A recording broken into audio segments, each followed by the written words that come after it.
Είναι η συνέχεια της εκπομπής της 13ης Μαΐου. Στο πρώτο μέρος αναφερθήκαμε, το οποίο το δώσαμε και σε έκτακτη εκπομπή. Αναφερθήκαμε στην επίσκεψη του Έλληνα Πρωθυπουργού στην Άγκυρα και σε αυτά που είπαν και σε αυτά που παίζονται. Να περάσουμε τώρα στο δεύτερο θέμα, το οποίο είναι το Σκοπιανό. Ακούστε, εμείς είμαστε από τους ανθρώπους που παίξαν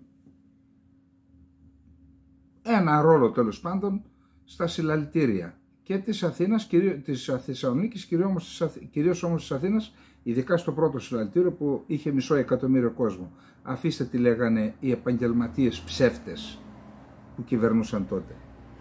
Μου τα είπε και φίλος μου που ήταν στο ελικόπτερο της αστυνομίας. 450 με 500.000 κόσμο ήταν ο υπολογισμός και μας βάλανε να πούμε το 10%. Εντάξει, τότε θυμάστε που σβήσανε και διάφορα και τους χρόνους και από τις λήψεις των ελικοπτέρων.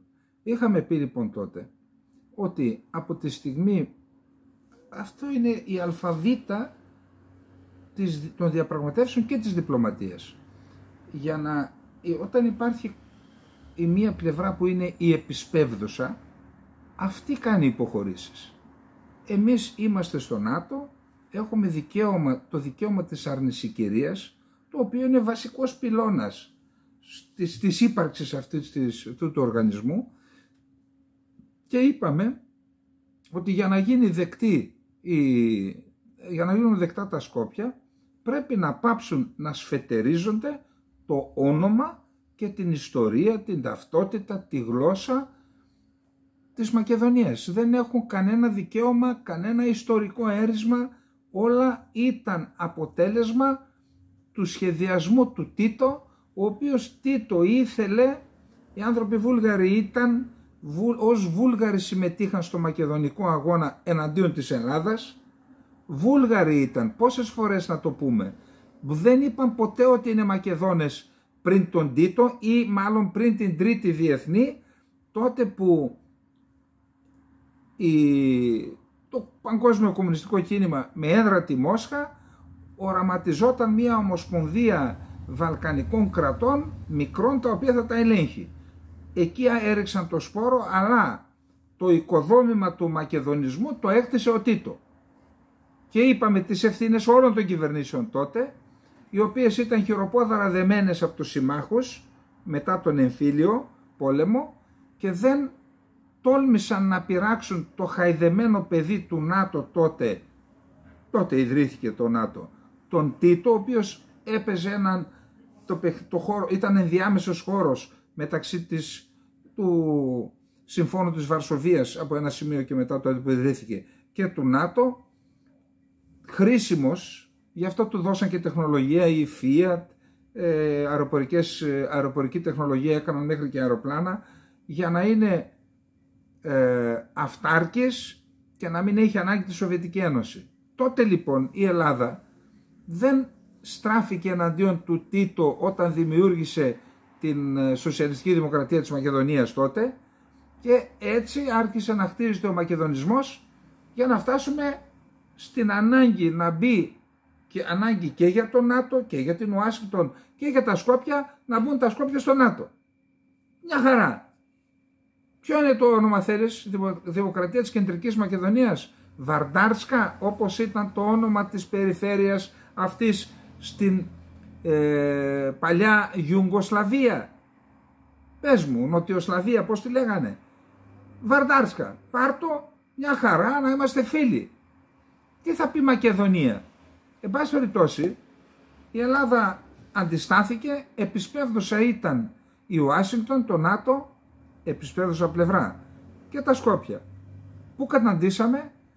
Να τους αναγνωρίσουμε γλώσσα και ταυτότητα, παρότι μου είπε ο κύριος Παυλόπουλος ότι αυτός απέτησε να στείλουν ρηματική διακοίνωση και με την οποία θα διευκρινίζουν ότι είναι Μακεδόνες, αναγνωρίζονται ως Μακεδόνες στα διαβατήριά τους, αλλά αυτό αποτελεί υπηκότητα και όχι εθνότητα, όχι εθνική ταυτότητα. Έστειλαν μια τέτοια ρηματική διακοίνωση. Εν πάση περιπτώσει όμως, το έργα όμνες που βάλαμε, τους βάλαμε Βόρεια Μακεδονία. Ακούστε, όταν σε ένα κράτος βάζεις Βόρεια Μακεδονία, τότε στην ουσία είναι χειρότερο από το σκέτο Μακεδονία. Αλήθεια το λέω. Είναι χειρότερο.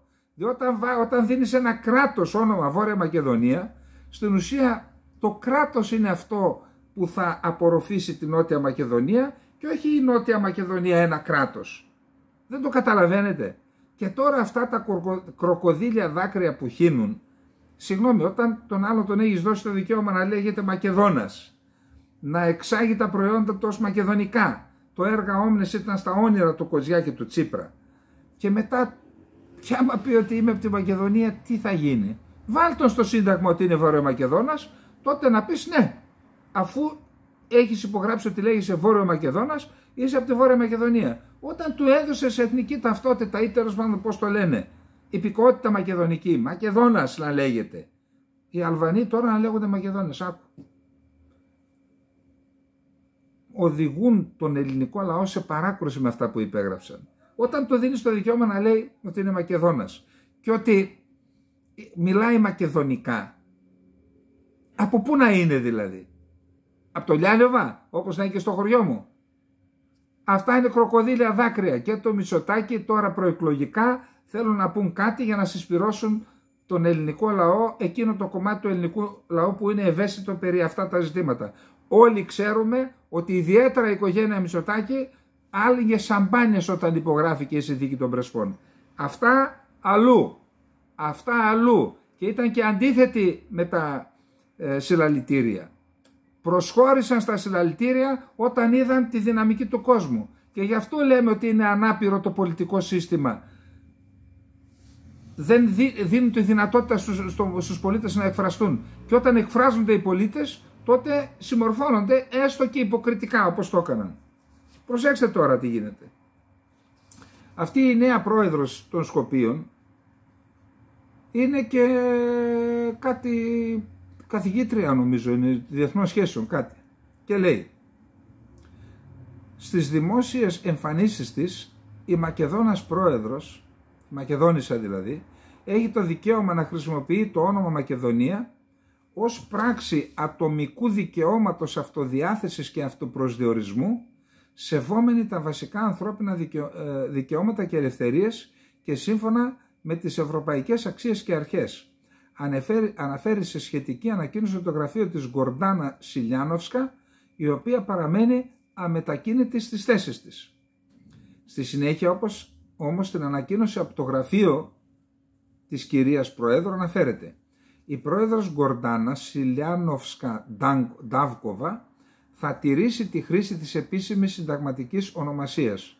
Το επίσημο κείμενο του όρκου, όπως αυτό ετοιμάστηκε από τις υπηρεσίες της Βολής, υπογράφηκε με τη συνταγματική ονομασία όπως ορίζει το Σύνταγμα. Δηλαδή ορκίστηκε στη Μακεδονία, αλλά υπέγραψε Βόρεια Μακεδονία.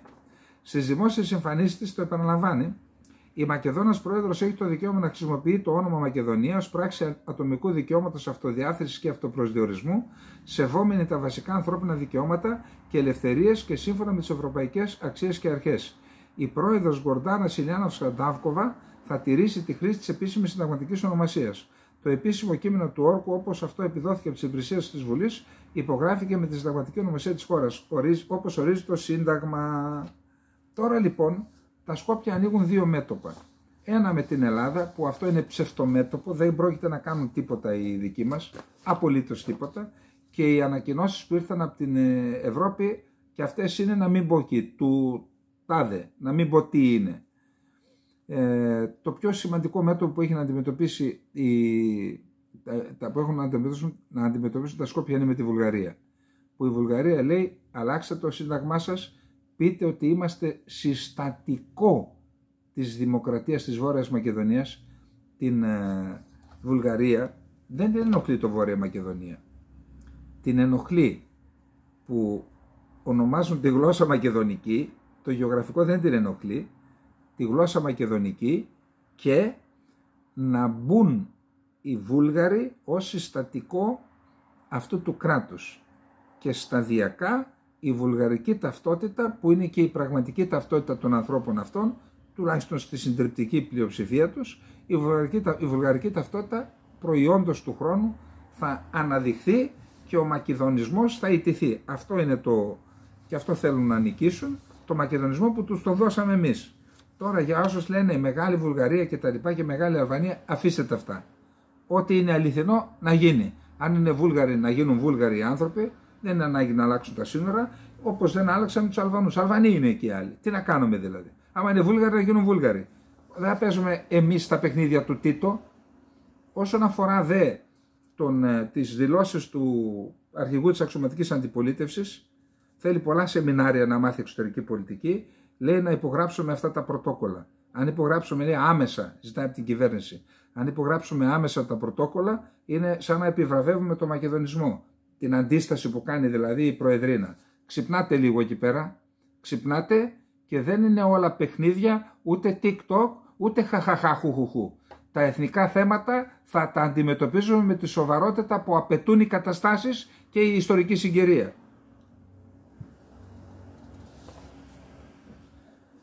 Τώρα, είπαμε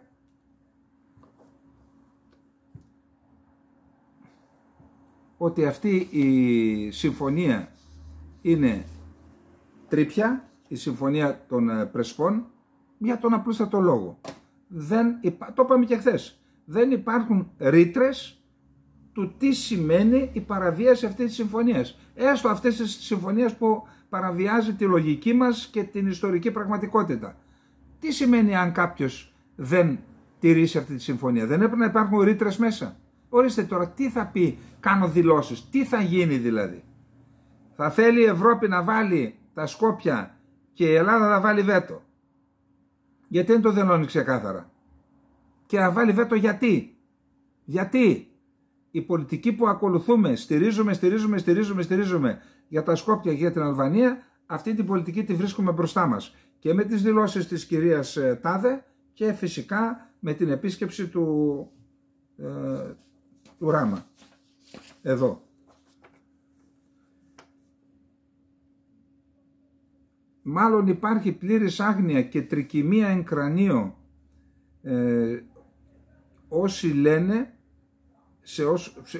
λένε να έρθουν τώρα στη Βουλή για επικύρωση τα πρωτόκολλα με τα Σκόπια, καθώς θα αποτελεί επιβράβευση της παραβίασης της Συμφωνίας των Πρεσπών από τη Σιλιάνοφσκα και ενθάρρυνσή της. Αυτό το λέει ο κύριος Πουκαμισάς, πρέσβης επιτιμή, και αφορά τον κύριο Κασελάκη.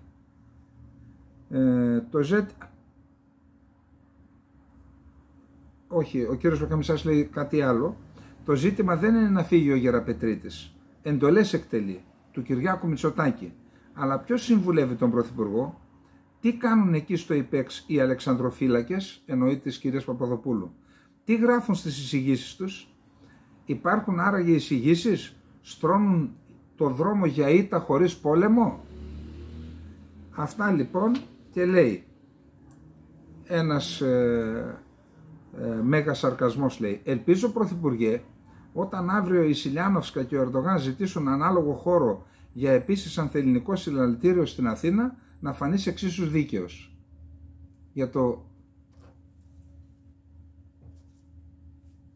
Για το συλλαλητήριο για την συγκέντρωση που έδωσαν στον Ράμα. Πάμε να δούμε τώρα τι έγινε με το Ράμα. Είχαμε μια δήλωση του για τα Σκόπια, ο Ανδρέας Λοβέρδος. Αυτά που συνέβησαν σήμερα στην ορκομοσία της Προέδρου της Δημοκρατίας στα Σκόπια επιβεβαιώνουν πόσο δίκιο είχαμε όλοι όσοι αντισταθήκαμε με σθένος στη Συμφωνία των Πρεσπών, αναφέρει ο Ανδρέας Λοβέρδος. Προσωπικά είχα διατυπώσει από την πρώτη στιγμή την άποψη ότι με τη συμφωνία αυτή ουσιαστικά παραδίδουμε το όνομα της Μακεδονίας στη γειτονική χώρα. Βέβαια, τι θα πει Βόρεια. Άλλο όνομα, Βαρντάρσκα. Αποδεχόμενη το όνομα Βόρεια Μακεδονία η Ελλάδα, άνοιξε την πόρτα στους εθνικιστές των Σκοπίων να κάνουν αυτό που ξέρουν πολύ καλά και εκφράστηκε αμέσως μετά την εκλογή του Δεμερό. Οι ευθύνες Τσίπρα είναι ιστορικές και ήδη βιώνουμε τις συνέπειες της συμφωνίας του με τον Ζάεφ. Ευθύνες όμως έχει ο Μητσοτάκης, γιατί δεν προέλευσε τις αρνητικές εξελίξεις ούτε έλαβε κανένα προληπτικό μέτρο για να μην φτάσουμε σήμερα σε αυτή την κορυφαία πρόκληση. Λοιπόν, πάμε να δούμε τώρα τι γίνεται με τον Ράμα. Ο γιος του Μπελέρη έκανε μια δήλωση. Ο πατέρας στη φυλακή είναι, κάνει αυτός. Έχει σημασία όμως γιατί μας λέει κάποια πράγματα. Μιλώντας στην τηλεόραση του Sky είπε: δεν μπορεί να θεωρηθεί τυχαία ότι ακριβώς την ίδια μέρα πέρυσι είχε ασκηθεί το πογκρόμ σε έναν υποψήφιο τότε δήμαρχο, στη συνέχεια εκλεγμένο δήμαρχο, και από εκεί και έπειτα μιας ολόκληρης κοινότητας χυμαριωτών που ακόμα και σήμερα δεν έχει δει να ισχύει η δημοκρατία στον τόπο της. Αφετέρου ήθελε να τρομοκρατήσει την ελληνική εθνική μειονότητα που ζει στην Αλβανία. Πιστεύω θέλει να συσπυρώσει το εσωτερικό του και να στείλει ένα μήνυμα τρομοκρατίας για τους υπόλοιπους Έλληνες που έχουν μείνει πίσω. Βέβαια, εάν είσαι Έλληνας στη Βόρειο Ήπειρο και αντί να υπερασπίζεται τα δικαιώματά σου η Ελλάδα, δίνει το δικαίωμα σε αυτόν που παραβιάζει τα δικαιώματά σου στη Βόρειο Ήπειρο να κάνει συγκέντρωση στο κέντρο της Αθήνας και να ονομάζει και την Μπουμπουλίνα Αλβανίδα, τότε ο άνθρωπος αυτός εκεί, ξέρεις τι λέει? Το παιδί αυτός είναι πανίσχυρος. Μπορεί να τα έχει βρει και με το Μητσοτακέικο για διάφορους λόγους. Ποιος θα μας υποστηρίξει? Δεν λουφάζουμε λίγο? Αυτό ακριβώς γίνεται. Εντάξει. Μήνυμα τρομοκρατίας στους υπόλοιπους Έλληνες που έχουν μείνει πίσω. Τον Αλβανό Πρωθυπουργό ενοχλεί ότι η Ελλάδα συμπεριφέρεται με όρους κράτους δικαίου. Τον ενοχλεί που η Ελλάδα συμπεριφέρεται θεσμικά. Τον ενοχλεί που η Ελλάδα συμπεριφέρεται δημοκρατικά. Τον ενοχλεί που έχασε τις εκλογές στη Χιμάρα. Τον ενοχλεί που ο πατέρας μου δεν έκανε πίσω όλο αυτό το διάστημα. Έχουμε φτάσει στο σημείο που αναρωτιόμαστε αν ένας άνθρωπος θα βγει από τη φυλακή, όταν από την άλλη έχουμε αναφέρεται στον πατέρα του, ένα σαφρό κατηγορητήριο, υποτίθεται για διαφθορά 320 ευρώ, που κανένας δεν έχει εκδιωχθεί στην Αλβανία για τέτοιο αδίκημα, για αυτό το αδίκημα, κανένας δεν έχει εκτίσει ούτε μία μέρα φυλακή για τέτοιο αδίκημα. Ακόμα και αν υποθέσουμε ότι έχει γίνει αυτό το αδίκημα, δεν δικαιολογείται αυτό που βιώνουμε.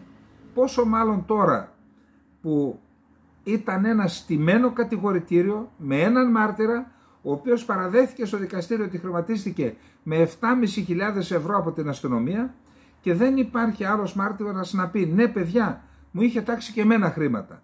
Είναι πράγματα πρωτόγνωρα όλα αυτά. Αυτό λοιπόν κάναμε στους Έλληνες της Βορείου Ηπείρου. Προσέξτε, έκλεβαν, λαιλατούσαν τα σπίτια των Ελλήνων, ειδικά εκεί στην Ριβιέρα της Βορείου Ηπείρου, στο παράλιο μέτωπο. Έκλεβαν, έβαζαν μαφιόζους και χτίζαν. Υπόψη είναι ότι ο άντρας της πρώην Υπουργού Δικαιοσύνης, νομίζω, υποχρεώθηκε, επειδή είχε πάρει παράνομα και αυτός με τους μηχανισμούς του ράμα, υποχρεώθηκε να παραιτηθεί αυτή, νομίζω, έτσι νομίζω. Λοιπόν, παρακολουθούσε η Ελλάδα ότι παραβιάζονται ιδιοκτησίες, λαιλατούνται οι ιδιοκτησίες, που προσέξτε, αυτό δεν είναι μέτρο οικονομικό, είναι μέτρο εθνοκάθαρσης, διότι άμα τον αφήσουν άλλο στα βουνά με 50 πρόβατα, αυτός είναι αμεληταία ποσότητα. Εάν όμως μείνει στις παράλιες περιοχές και εισπράττει κάθε οικογένεια 50-100.000 ευρώ το χρόνο από εισόδημα από την αξιοποίηση της περιουσίας, αυτός εκεί ριζώνει και αυτό ακριβώς τους ενοχλεί. Θέλουν να ξεριζώσουν τον ελληνισμό, ιδιαίτερα από τα παράλια μέτωπα, γιατί βλέπουν μακριά. Ποιος ξέρει τι μπορεί να γίνει?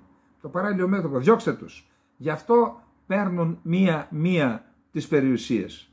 Και δεν έχουν κάνει μόνο αυτό, επειδή ξέρω ότι η μυστική υπηρεσία της Αλβανίας επί Χότζα ήταν πανίσχυρη υπηρεσία. Πανίσχυρη. Αυτές οι υπηρεσίες έχουν μνήμη και σήμερα έτσι είναι.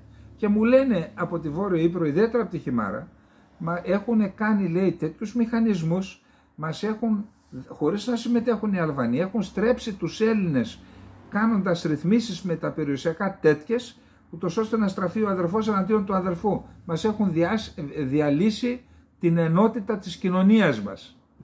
Και ενώ συμβαίνουν όλα αυτά, αντί να λύσεις το πρόβλημα πολιτικά με την Αλβανία που έχει μπροστά της, μας δούλεψαν κανονικά, μας εξαπάτησαν με το ΝΑΤΟ, είπαμε ναι, υπέγραψαν συμφωνία μαζί μας για την οριοθέτηση της ΑΟΣ και το κόμμα του Ράμα ήταν αυτό που πήγε, το κόμμα του Ράμα που είναι συνέχεια του Χότζα, ενός στιγνού δικτάτορα, έτσι, μεταξέλιξη είναι. Και πήγε στους δικαστικούς που και αυτοί ήταν του Χότζα και ακύρωσαν τη συμφωνία, μπήκαν στο ΝΑΤΟ δηλαδή και μας εξαπάτησαν Και τώρα, αντί να κάνουμε ό,τι έκανε η Βουλγαρία με τα Σκόπια και είπε ένα σκληρό βέτο, όχι αν δεν κάνεις αυτά και αυτά, αντί να το κάνουμε και εμείς αυτό, υφιστάμεθα αυτά που σχεδιάζει το βαθύ αλβανικό κράτος εναντίον του ελληνισμού, τον φέρνει εδώ ο Μητσοτάκης με το δένδια, του πληρώνουμε, στο Ζάπιο κάνει την έκθεση εικαστικών έργων που έχει κάνει, οράμα, τον καλεί και στο Μέγαρο Μαξίμου ο Μητσοτάκης, του κάνει και γεύμα και σε λίγες μέρες συναβάνει τον Μπελέρη. Και μετά από όλα αυτά τον αφήνεις να έρθει και στην Αθήνα να σου κάνει εκδήλωση με χιλιάδες αλβανικές σημαίες και ούτε μία ελληνική σημαία. Τι να σας πω, μια σφαλιάρα από τα Σκόπια, μια σφαλιάρα από την Αλβανία, όταν λέω ότι η Ελλάδα δεν λειτουργεί ως κανονικό κράτος, ότι είναι ανυπόστατο κράτος, δεν το λέω στην τύχη, εγώ το κράτος το υπηρέτησα. Το υπηρέτησα, δεν θέλω να πω με ποιο τρόπο και με τι κινδύνους, το υπηρέτησα και λυπούμε για αυτή την κατάντια. Πάμε να δούμε τώρα τι γίνεται στο Ισραήλ. Εκεί θα τα δούμε και με λεπτομέρεια πιο κάτω, απλά να πούμε το εξής. Πλέον οι ίδιοι Αμερικανοί, ο Μπλίνκεν, αλλά και το Ινστιτούτο Μελέτης του Πολέμου, αμερικάνικο ίδρυμα, λένε ότι δεν γίνεται να ξεριζώσει τη Χαμάς με στρατιωτικές επιχειρήσεις το Ισραήλ. Γιατί σε περιοχές που είπε πήγα, τους καθάρισα, νίκησα, μόλις αποσύρθηκε, ξαναβγήκε η Χαμάς. Και μάλιστα λένε τους ξεριζώνουμε και μετά από 10 λεπτά εμφανίζονται. Εδώ λοιπόν κάτι άλλο επιδιώκουν, δεν μπορεί να είναι χαζοί. Εκτός και αν έχουν δημιουργήσει ένα αδιέξοδο ο Νετανιάχου και δεν μπορεί να απαγκιστρωθεί από αυτό, να βρει τρόπο. Τέλος πάντων, για να δούμε λίγο τα γεγονότα και θα καταλάβετε τι εννοώ. Λοιπόν, η Αίγυπτος ανακοίνωσε την πρόθεσή της να συμμετάσχει επίσημα στην υπόθεση της Νότιας Αφρικής κατά το Ισραήλ στο Διεθνές Δικαστήριο του ΟΗΕ. Σημαντικό θέμα. Η Αίγυπτος ήταν πυλώνας σταθερότητας στην περιοχή λόγω των συμφωνιών του 1978, πότε ήταν, του Camp David νομίζω. Και τώρα βλέπουμε ότι στρέφεται εναντίον του Ισραήλ λόγω της επιχείρησης στη Ράφα. The Telegraph, το Βρετανικό Εργατικό Κόμμα ζητάει για πρώτη φορά να σταματήσουν οι πωλήσεις όπλων από τη Βρετανία στις Ισραηλινές αρχές εν μέσω φόβων για διευρυμένη στρατιωτική επίθεση στη Ράφα. Περίπου 300 με 350.000 έχουν εγκαταλείψει τη Ράφα. Από το 1,5 εκατομμύριο, 1.300, έμεινε 1 εκατομμύριο ακόμα. Επίσης, οι δημοσιογράφοι έφυγαν από τη Ράφα κατόπιν προειδοποιήσεων του Ισραήλ. Η ταξιαρχή Αλ-Κασάμ εμπλέκεται σε σφοδρές μάχες με Ισραηλινούς στρατιώτες ανατολικά της George Street, στον άξονα εισβολής ανατολικά της πόλης τη Ράφα. Άρα έχει αντίσταση εκεί. Ο Ισραηλινός στρατός ανακοίνωσε τον υψηλότερο αριθμό απολειών χθες από την έναρξη του πολέμου στη λωρίδα της Γάζας. 50 στρατιώτες τραυματίστηκαν ή σκοτώθηκαν στη λωρίδα της Γάζας τις τελευταίες 24 ώρες. Ο Ισραηλινός στρατός ενισχύει τις εντολές εκένωσης στη Βόρεια Γάζα. Στη Βόρεια Γάζα έχουν μείνει 300.000 Παλαιστίνοι και τους λένε φύγετε, πάτε στη Νότια. Στη Νότια εντωμεταξύ έχουμε, στη Ράφα δεν έχει μείνει ασφαλής χώρος, λέει ο ΟΗΕ.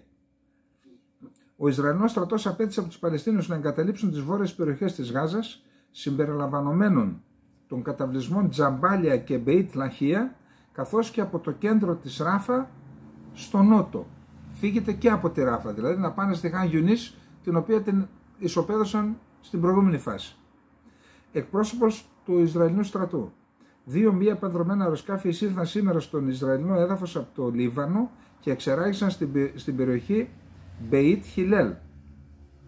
Σύμφωνα με τον Ισραηλινό ιστότοπο Μπατσότ Μπίτσμαν, σφοδρό χτύπημα σε σκηνή του Ισραηλινού στρατού από ντρόν αυτοκτονίας στο Μπεϊτ Χιλέλ μετά την αποτυχία των πολεμικών αεροσκαφών να αναχαιτήσουν. Από την έκρηξη προκλήθηκε φωτιά η οποία σύντομα σβήστηκε. Η Χεσμπολάχ δημοσίευσε ένα βίντεο από επίθεση με περιπλανόμενα πυρομαχικά στη θέση μιας πυροβολαρχίας του συστήματος αντιπυραυλικής άμυνας Iron Dome στο βόρειο Ισραήλ. Ο διοικητής της ΜΙΤ, ο Ιμπραήμ Καλίν, είχε συνάντηση με τον αρχηγό της Χαμάς Ισμαήλ Χανίγια χθες στο Κατάρ και είπανε ότι τώρα η μπάλα βρίσκεται στο γήπεδο του Ισραήλ για συμφωνία. Ένα περίεργο πράγμα, 900 γονείς περισσότερων από 900 Ισραηλινών στρατιωτών που έχουν αναπτυχθεί στη Γάζα καλούν τις αρχές να ματαιώσουν την επίθεση στη Ράφα, επειδή αυτή θα αποτελέσει παγίδα θανάτου για τα παιδιά τους. Άμα φτάσαμε σε αυτό τώρα οι γονείς να λένε στην κυβέρνηση να γυρίσουν πίσω τα παιδιά μας, δεν γίνεται έτσι πόλεμος.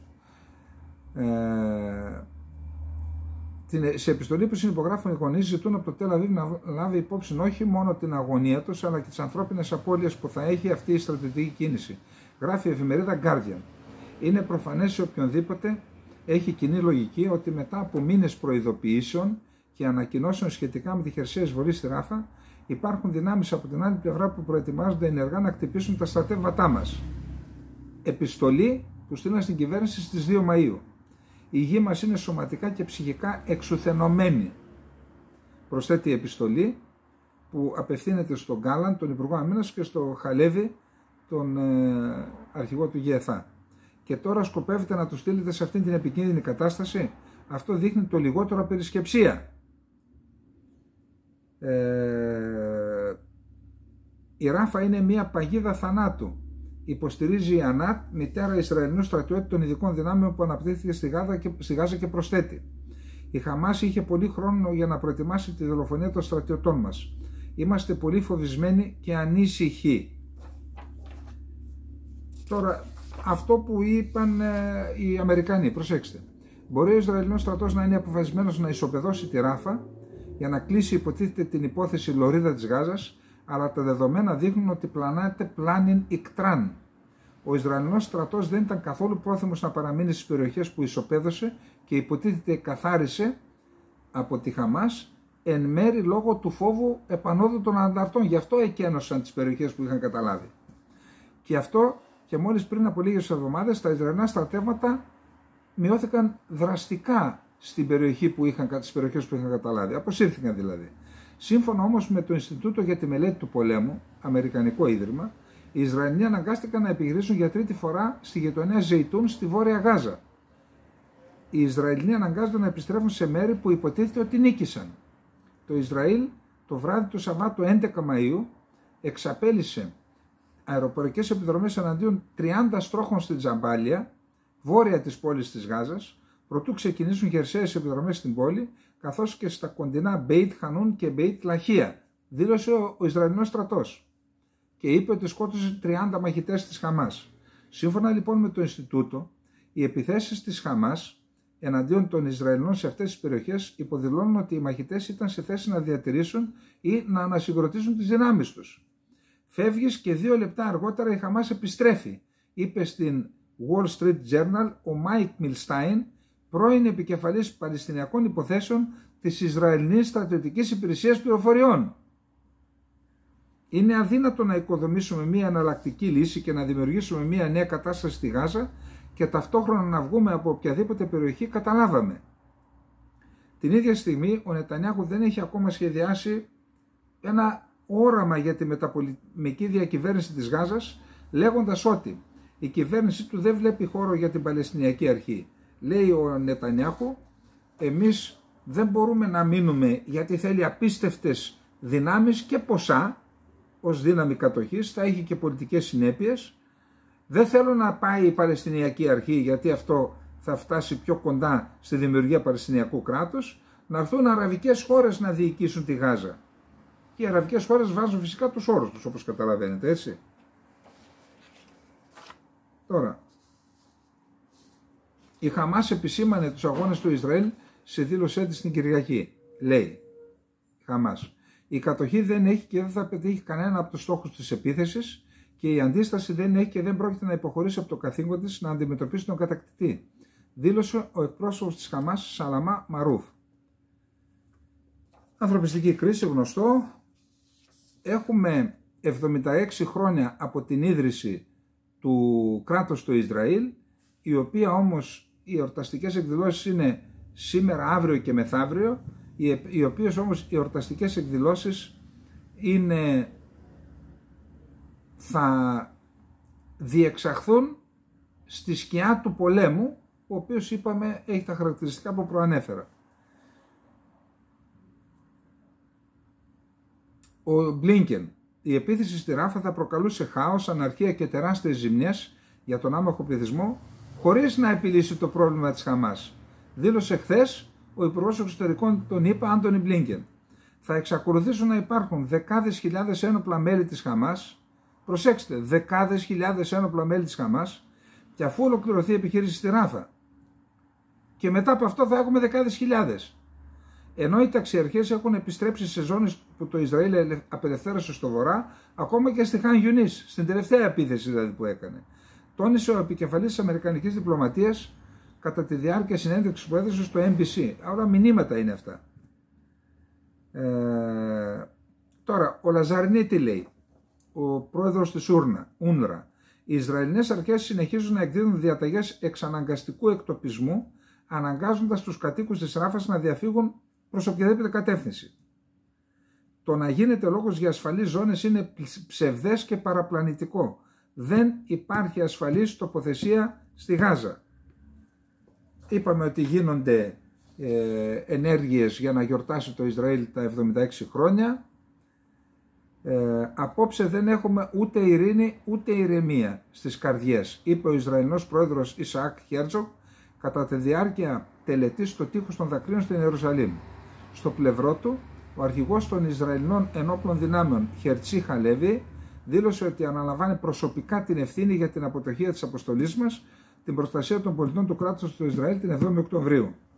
Είπαμε 14η Μαΐου ιδρύθηκε το κράτος του Ισραήλ, την 15η Μαΐου οι Παλαιστίνοι από την πλευρά τους έχουν μαύρη επέτειο της Νάγκμπα, δηλαδή της καταστροφής που ήταν για αυτούς η δημιουργία του κράτους του Ισραήλ.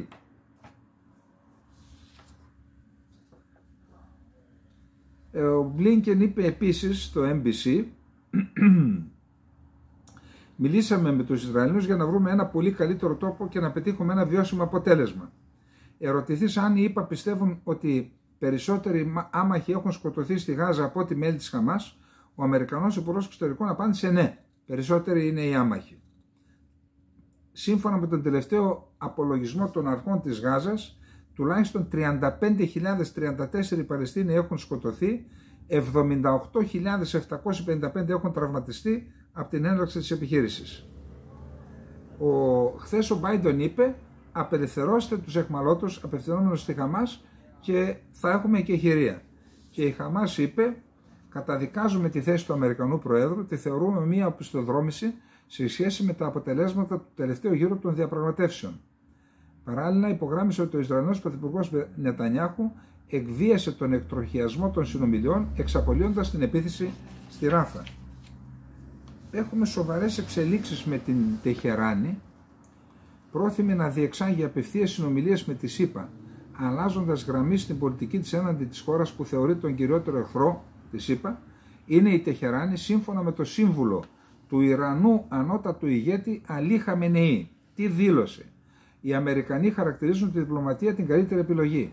Είμαστε της ίδιας άποψης και επίσης είμαστε έτοιμοι να επιστρέψουμε στις διαπραγματεύσεις, δήλωσε χθες Κυριακή ο Καμάλ Χαραζή, σύμβουλος του ανωτάτου ηγέτη της Ισλαμικής Δημοκρατίας Αλί Χαμενεή για ζητήματα εξωτερικής πολιτικής, σύμφωνα με το Ιρανικό Κρατικό Πρακτορείο Ειδήσεων Ίσνα.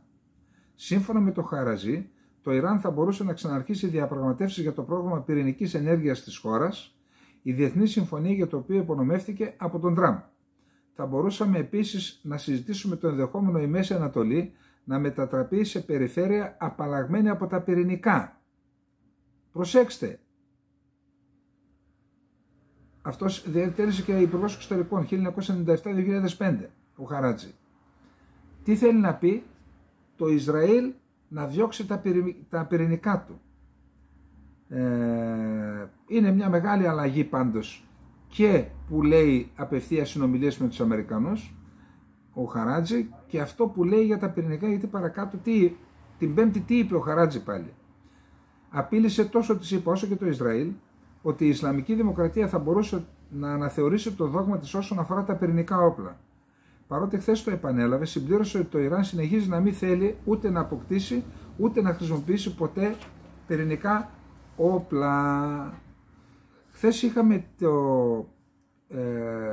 την τρίτη διάσκεψη Ιρανο-Αραβικού διαλόγου. Για προσέξτε, γιατί αυτοί οι δύο σκοτώνονται, Άραβες και Πέρσες. Είμαστε πλήρως έτοιμοι να παρέχουμε όπλα και τεχνολογία σε όλες τις χώρες της περιοχής. Χαιρετίζουμε την αυξανόμενη ισχύ των χωρών της περιοχής. Υπήρξαν άμεσες διαπραγματεύσεις μεταξύ Χαμάς και Ισραήλ, αλλά ουσιαστικά οι Ισραηλοί δεν θέλουν να διαπραγματευτούν και αν συμφωνήσουν να διαπραγματευτούν και να καταλήξουν σε συμφωνία θα την καταστήσουν αναποτελεσματική, όπως έκαναν με τη συμφωνία του Όσλο. Άλλα συμφώνησαν, άλλα έπραξαν στο πεδίο. Το Ισραήλ μπαίνει στο γήπεδο μόνο με τη γλώσσα της βίας και δεν είναι πρόσωπο διαλόγου και διαπραγματεύσεων. Εάν μπορούμε να είμαστε ανεξάρτητοι και ισχυροί χωρίς την υποστήριξη ξένων, βασιζόμενοι στους δικούς μας πόρους και δυνάμεις, θα είμαστε σε θέση να απαντήσουμε στην επιθετικότητα του σιωνιστικού καθεστώτος, όπως λένε το Ισραήλ. Χαιρετίζουμε τη δύναμη όλων των χωρών της περιοχής. Θα υπάρξει ειρήνη και ηρεμία στην περιοχή όταν όλες οι χώρες γίνουν ισχυρές. Και λέει, εάν τα πυρηνικά όπλα δεν αποσυρθούν από το Ισραήλ, θα υπάρξει ανταγωνισμός για την κατοχή πυρηνικών όπλων σε ολόκληρη την περιοχή και από άλλες χώρες. Εννοεί τη χώρα και τη Σαουδική Αραβία. Οι Ιρανοί αξιωματούχοι αναφέρουν τώρα τακτικά τα πυρηνικά όπλα, γεγονός που αποκαλύπτει μια αλλαγή στην πολιτική λόγω της ανεφόρων υποστήριξης των δυτικών κυβερνήσεων στο Ισραήλ. Και αυτό δείχνει ότι το Ιράν είναι στο κατόφλι της απόκτησης πυρηνικών όπλων, αν δεν τα έχει αποκτήσει ήδη. Το Ιράν στη δεύτερη χώρα των πετρελαιοπαραγωγών χώρων του ΟΠΕΚ, παρακαλώ. Κρατήστε το και αυτό. Οι Ηνωμένες Πολιτείες της Αμερικής. Υπάρχουν διαδηλώσεις στα αμερικανικά πανεπιστήμια και υπάρχουν διεστάμενες απόψεις στο πώς αυτές οι διαδηλώσεις θα επηρεάσουν το προεκλογικό κλίμα αλλά και τις κάλπες. Υπάρχει μια μερίδα ανθρώπων που πιστεύουν ότι οι φοιτητές που πλήττονται, γιατί ξέρετε τι γίνεται, οι φοιτητές εκεί πληρώνουν, είτε παίρνουν δάνεια είτε πατεράδες. Με τις καταλήψεις δεν γίνονται, όπως και εδώ τα ζούμε, μη καλά εμείς είμαστε πρωταθλητές αυτό, δεν γίνονται εξεταστικές, χάνουν εξάμηνα, χάνουν χρονιά οι φοιτητές χωρίς δική τους υπετιότητα, πληρώνουν όμως εκεί, δεν είναι όπως εδώ, εδώ πληρώνει ο λαός, εντάξει. Εκεί πληρώνουν οι οικογένειες για αυτά. Και θεωρούν ότι αυτοί που θίγονται θα πάνε να ψηφίσουν υπέρ του Biden. Από την άλλη πλευρά, που μάλλον είναι και επικρατέστερη, λέει ότι θα ψηφίσουν Τραμπ γιατί θεωρεί, οι περισσότεροι είναι αυτοί που θα ψηφίσουν Τραμπ, όχι μόνο οι φοιτητές αλλά και από τους υπόλοιπους πολίτες, γιατί αυτοί θεωρούν υπεύθυνο τον Biden για την κατάσταση που έχει δημιουργηθεί στα πανεπιστήμια. Λέει λοιπόν, οι επικείμενες εκλογές και ο κίνδυνος επανόδου του Τραμπ στο Λευκό Οίκο, λένε οι Δημοκράτες, κάνει πολλούς να πιστεύουν ότι οι διαδηλώσεις θα προσελκύσουν περισσότερους νέους ψηφοφόρους να προσέλθουν στις κάλπες προκειμένου να ψηφίσουν δημοκρατικούς και Biden. Μία μάλλον αβάσιμη προσέγγιση, γιατί από όλους αυτούς ελάχιστοι θα πάνε στις κάλπες τον Νοέμβριο να ψηφίσουν. Και το χειρότερο είναι πως αυτοί που θα πάνε να ψηφίσουν μάλλον θα στραφούν προς εκείνη την επιλογή που θεωρούν ότι θα αντιμετωπίσει το υφιστάμενο χάος που βλέπουν σήμερα στη χώρα τους. Ένα χάος για το οποίο στην άλλη πλευρά του Ατλαντικού θεωρούν ότι φέρει την ευθύνη η κυβέρνηση Biden. Και αυτό το συναίσθημα αυξάνεται όλο και περισσότερο και προκαλεί ανησυχία ανάμεσα στους κύκλους των Δημοκρατικών, ιδιαίτερα μετά την τοποθέτηση Biden για πάγωμα της αποστολής στρατιωτικής βοήθειας προς το Ισραήλ λόγω των επιχειρήσεων στη Ράφα. Κάποιοι θεωρούν την απόφαση Biden ως προσπάθεια να κερδίσει ψήφους των διαδηλωτών στις πανεπιστημιοπόλεις. Όμως αυτό θα έχει αρνητικό αντίκτυπο ευρύτερα από την πλευρά εκείνων που θέλουν τερματισμό του χάους. Εάν θεωρούν ότι ο Biden και η κυβέρνησή του δεν μπορούν να αντιμετωπίσουν το χάος, τότε ποιος είναι εκείνος που μπορεί να το πετύχει? Κάπως έτσι στρώνεται το χαλί στον Τραμπ για να επανέλθει. Άσκηση στη Ρουμανία, 1500 αλεξιπτωτιστές θα προσγειωθούν κοντά στις ρουμανικές πόλεις Τούρντα και Τσίνκου, καθώς το σενάριο της άσκησης, νατοϊκή άσκηση με κωδική ονομασία Swift Response, προβλέπει την απελευθέρωση ενός αεροδρομίου που έχει καταληφθεί από εχθρικές δυνάμεις, ανακοίνωσε το Γερμανικό Γενικό Επιτελείο. Στην άσκηση μετέχουν αλεξιπτωτιστές από διάφορα κράτη της συμμαχίας και στόχος είναι να σταλεί ένα μήνυμα υποστήριξης της Ρουμανίας που παίζει ρόλο πλέον ως χώρα μέτωπο ενάντια στη Ρωσία. Το σενάριο προβλέπει ότι οι επιτιθέμενες στρατιώτες βρίσκονται ήδη στη Ρουμανία. Δηλαδή ο εχθρός μπήκε στη Ρουμανία με βάση το σενάριο και κατέλαβε το στρατόπεδο, το αεροδρόμιο. Ο εχθρός κατάφερε να καταλάβει ένα αεροδρόμιο, δήλωσε ο υποστράτηγος Dirk Faust, διοικητής της Γερμανικής Μεραρχίας Ειδικών Δυνάμεων. Η αποστολή μας θα είναι τώρα να ανακτήσουμε αυτό το αεροδρόμιο με τις δικές μας δυνάμεις. Για να γίνει αυτό θα πραγματοποιήσουμε αερομεταφερόμενη επιχείρηση μεγάλης κλίμακας. Προσέξτε τώρα. Οι Γερμανοί ξανά στα μέρη μας. Δεν τους φέρνετε και στην Κρήτη να κάνουν καμιά άσκηση πάλι οι Γερμανοί αλεξιπτωτιστές. Για να δείτε που οδηγούν ξανά την Ευρώπη. Λοιπόν, 14ο πακέτο κυρώσεων κατά της Ρωσίας από την Ευρωπαϊκή Επιτροπή, στο στόχαστρο οι ενεργειακές πρώτες ύλες, αλλά υπάρχει το ζήτημα ότι από αυτές εξαρτώνται κάποιες χώρες, κυρίως η Γαλλία. Υπάρχει μεγάλος προβληματισμός. Ανώτερο δικαστήριο της Γερμανίας αποφάνθηκε ότι η Γερμανική Υπηρεσία Πληροφοριών μπορεί να εξακολουθεί να αντιμετωπίζει το ακροδεξιό κόμμα Εναλλακτική για τη Γερμανία ως δυνάμει εξτρεμιστικό κόμμα. Είχε προηγηθεί απόφαση κατωτέρου δικαστηρίου που επέτρεπε στην Υπηρεσία Προστασίας του Συντάγματος να παρακολουθεί τα κινητά τους και τις κινήσεις τους. Προσέφυγαν αυτοί, άσκησαν έφεση, τώρα πλέον δεν είναι εφέσιμη αυτή η απόφαση, θα παρακολουθούνται ως δυνάμει εξτρεμιστικό κόμμα. Το CNN. Ο Biden οδεύει προς εκλογική ήττα. Ο Biden ήταν μπροστά από τον Τραμπ κατά 9 μονάδες το 2020. Αλλά τον Ιανουάριο του 2024 ο Τραμπ προηγείται κατά 16 μονάδες, λέει ο δημοσιογράφος του CNN. Αυτή η μετατόπιση μπορεί να είναι μια αντανάκλαση που οι άνθρωποι πιστεύουν ότι η ηλικία ενός προέδρου επηρεάζει την ικανότητά του να κυβερνά. Και ο Τζο Μπάιντεν δεν μπορεί να κάνει τώρα κάτι για να αλλάξει αυτή την αντίληψη. Μπλίνκεν. Οι ΗΠΑ κάνουν τα πάντα για να επιταχύνουν τις στρατιωτικές προμήθειες στην Ουκρανία. Κάνουμε ό,τι μπορούμε για να επισπεύσουμε την παροχή βοήθειας. Οι Ευρωπαίοι κάνουν το ίδιο. Είμαι βέβαιος ότι η Ουκρανία μπορεί να κρατήσει αποτελεσματικά τη γραμμή στα ανατολικά, είπε ο Μπλίνκεν. Επικεφαλής του Σοσιαλδημοκρατικού Κόμματος της Γερμανίας δήλωσε στην Τάγκε Σπίγκελ ότι είναι λάθος να κάνουμε νατοϊκή επιχείρηση αναχέτησης των πυράβλων που στοχεύουν την Ουκρανία, γιατί τότε είναι σαν να μπαίνουμε στον πόλεμο. Πάμε να δούμε τώρα τι γίνεται στη Ρωσία, που είναι και το τελευταίο μας. Η Ουκρανία έχει αναγνωρίσει μια σημαντική επιδείνωση της κατάστασης στο βόρειο τομέα του μετώπου, στο Χάρκοβο. Η Ουκρανία προειδοποιεί ότι η κατάσταση στο βόρειο τομέα, στην περιοχή του Χάρκοβο, έχει επιδεινωθεί σημαντικά, αναφέρει το CNN.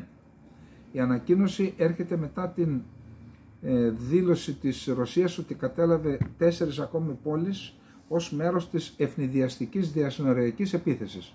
Επιτέθηκε 10 του μηνός η Ρωσία από τον Μπελγκορότ, από την περιφέρεια, προς το Χάρκοβο και την ίδια στιγμή έκανε αντεπίθεση με πυραυλικές και δυνάμεις, με πυραυλικές επιθέσεις στο Μπελγκορότ, η Ουκρανία. Ένας Ουκρανός περιφερειακός αξιωματούχος είπε ότι η πρόοδος των ρωσικών στρατευμάτων ήταν αμεληταία. Ωστόσο, παραδέχθηκε ότι οι χερσαίες μάχες στην περιοχή επεκτείνονται. Ο ακριβής στόχος της νέας επίθεσης της Ρωσίας που ξεκίνησε νωρίς το πρωί της Παρασκευής είναι ασαφής. Ίσως μιλάμε για τη δημιουργία μιας ουδέτερης ζώνης που έχει σχεδιαστεί για να μειώσει τις επιθέσεις που γίνονται από τις ουκρανικές δυνάμεις στο ρωσικό μέτωπο. Ίσως ακόμη και μια επίθεση στο Χάρκοβο. Θα μπορούσε επίσης να είναι μια προσπάθεια εκτροπής των ουκρανικών δυνάμεων, δηλαδή να υποχρεώσει την Ουκρανία να μεταφέρει δυνάμεις από τα άλλα μέτωπα, από τον Νότο και την Ανατολή, στο Χάρκοβο για να αποδυναμώσει τα μέτωπα εκείνα. Ο Ζελένσκι είπε χθες το βράδυ: ότι οι Ουκρανικές ενόπλες δυνάμεις χάνουν θέσεις όχι μόνο στο βόρειο τομέα του μετώπου. Σύμφωνα με το Deep State Map, η Ρωσία σημειώνει περαιτέρω πρόοδο σε δύο άλλους βασικούς τομείς στις περιοχές του Τσάσεβ Γιάρ και στην Κρασνογκόροβκα. Οι ρωσικές ενόπλες δυνάμεις θα αναγκάσουν τις ενόπλες δυνάμεις της Ουκρανίας να αποδυναμώσουν άλλους τομείς του μετώπου με την επίθεσή τους στην περιοχή του Χάρκοβο, λέει ο Γάλλος στρατηγός Σοβενσί. Στο κανάλι LCI είπε ότι το Κίεβο θα απομακρύνει μονάδες από άλλα μέτωπα για να υποστηρίξει το Χάρκοβο. Ο επικεφαλής της κύριας διεύθυνσης πληροφοριών του Υπουργείου Άμυνας της Ουκρανίας, Μπουντάνοφ, έριξε την ευθύνη για την αποτυχία που υπάρχει στο μέτωπο του Χάρκοβο στον ανώτατο διοικητή των ενόπλων δυνάμεων της Ουκρανίας, στο Σίρσκι.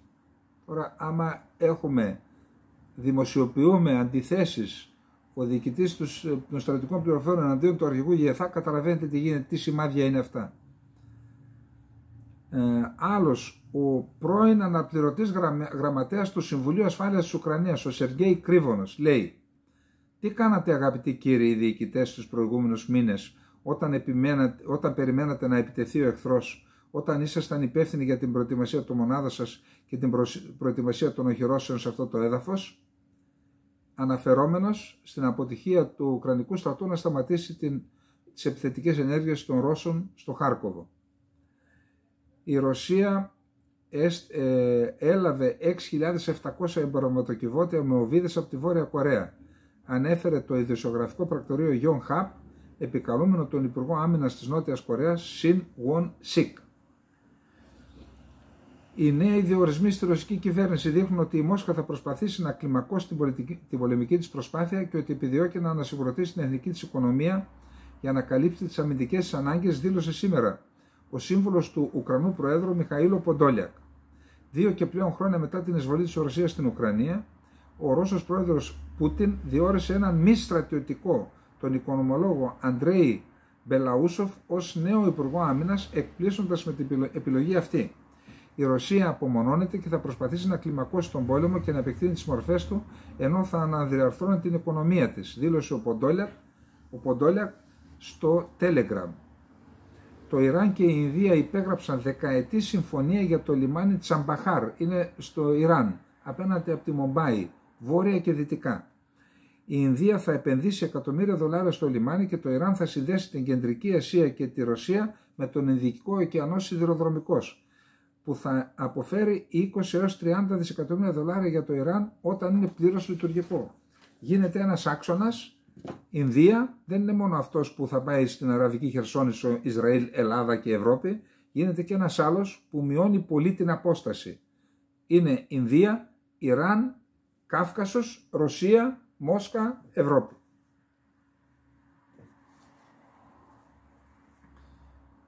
Λοιπόν, είπαμε, οι Ουκρανοί παραδέχονται ότι η Ρωσία έχει τακτικές επιτυχίες στην περιοχή του Χάρκοβο. Εν τω μεταξύ εκενώνονται χωριά, έφυγαν περίπου 6.000 άνθρωποι από την περιοχή. Ο αρχηγός του Ουκρανικού Γενικού Επιτελείου, ο Ολεξάνδρ Σίρσκι, καθησύχασε τον κόσμο, τονίζοντας ότι οι προσπάθειες διάρρηξης της άμυνάς μας απέτυχαν στο Χάρκοβο, όμως παραδέχθηκε ότι η κατάσταση επιδεινώθηκε σημαντικά και παραμένει περίπλοκη.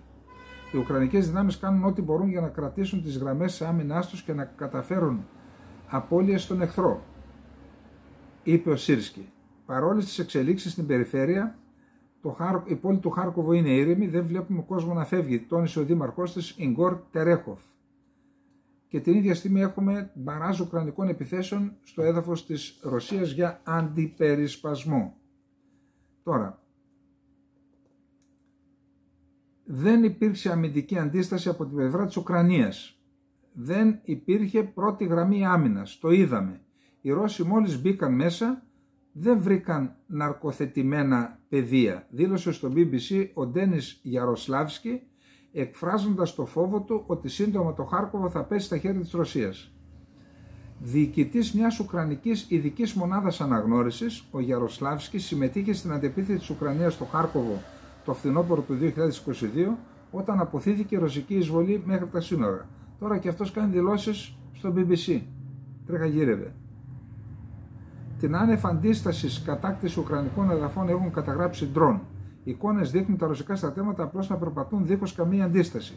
Κατά τον Γιαροσλάβσκι, οι αξιωματούχοι είχαν ισχυριστεί ότι οι άμυνες κατασκευάζονταν, ότι έκαναν οργάνωση αμυντικής τοποθεσίας με τεράστιο κόστος, αλλά απλώς δεν τις έκαναν. Είτε ήταν πράξη αμέλειας είτε διαφθοράς, έφαγαν τα λεφτά. Δεν ήταν αποτυχία, ήταν προδοσία. Λοιπόν, αυτά έχουμε. Εντάξει, υπάρχουν και...